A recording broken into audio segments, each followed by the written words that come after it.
Steve Simmons along with Bob Elliott here at Kauffman Stadium after the Blue Jays lose and are eliminated in the American League Championship Series. And Bob, it's so hard to believe this is all over.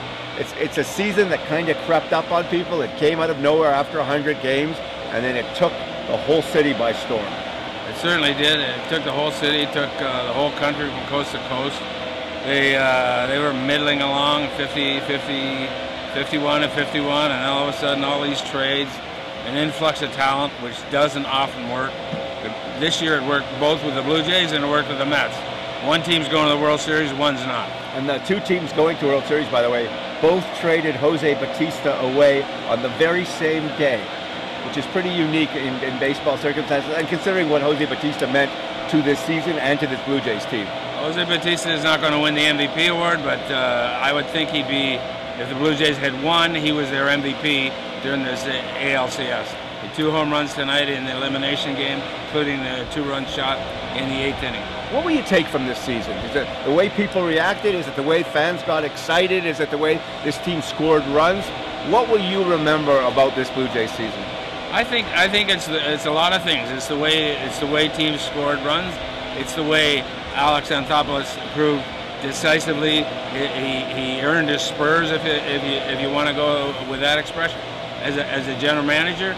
I think the fan reaction, it was something we hadn't really seen here. Quite unlike '92 or '93.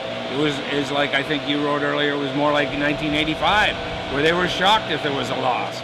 They were supposed to win every game, and the youth of the fans. The kids were 30 years of age, so they're kids, yeah. And the kids tonight, because their kids have been so important for this Blue Jays team, whether it be Marcus Stroman, whether it be Roberto Osuna, whether it be Aaron Sanchez, the 20-year-old closer and the young, setup guy tonight couldn't get the job done. Right.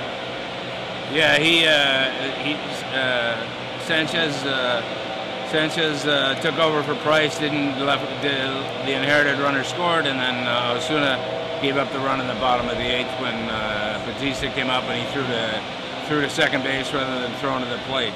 Now I don't know if he got the information from Goins or not that the guy was that Lorenzo Cain was running on the pitch, but it would have been easier if he'd thrown the ball to the first base, and then you got a shot at the plate, and he probably holds the runner up at third.